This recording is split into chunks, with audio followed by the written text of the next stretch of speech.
mtume alipomtuma Muadh ibn Jabal, sahaba wake huyu mtume alimtuma kwenda kufanya da'wa katika miji ya Yaman, anamwambia Muadh, innaka taqdumu ila qaumin ahli kitab, wa Muadh waenda kwa watu ambao kwamba ni ahli kitab, al-yahud wa nasara, manake ni watu ambao kwamba si waislamu. Faliyaku awwala ma tad'uuhum an yashhadu an la ilaha illa Allah, ikuwa jambo ya kwanza ambayo wewe walingania kwayo ni kwamba wao washuhudilie kuwa hapana mola apasaye kuabudiwa kwa haki illa Allah, maana yake kwamba wasimamishe tauhidi Allah tabaraka wa taala.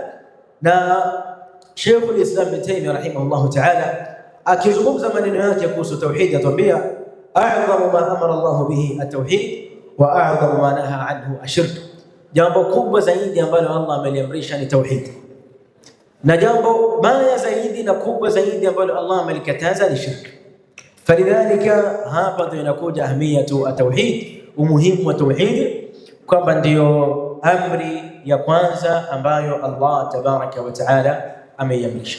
Falidhalika hinama tusal, napoulizwa wewe kuhusu tauhid, waambie tauhid mimi najifunza, sababu hiyo ndio amri kubwa ambayo Allah tabaraka wa taala amenipatia.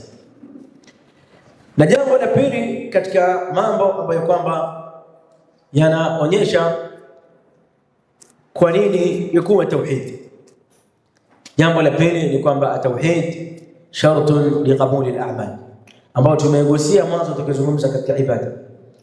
Tauhid ndio sharti ya kukubaliwa amali yako yote unayofanya, wa biduni tauhid, bila ya tauhid hakuna amali yako yoyote ambayo utaikuta akhira. Hasa Allah akakulipa kwa amali yako hapa duniani, lakini ukienda akhira mbele Allah jalla jalaluhu unakuta hakuna kitu. Allah jalla jalaluhu anamwambia Muhammad alayhi salatu wassalam, anamwambia watu wake, walau ashraku la habita anhum ma kanu ya'malun, lau hawa watu wako wangefanya ushirikina wakamshirikisha Allah tabaraka wa taala, la habita anhum ma kanu ya'malun, amali yao yote ambayo kwamba walikuwa wafanya ingeharibika.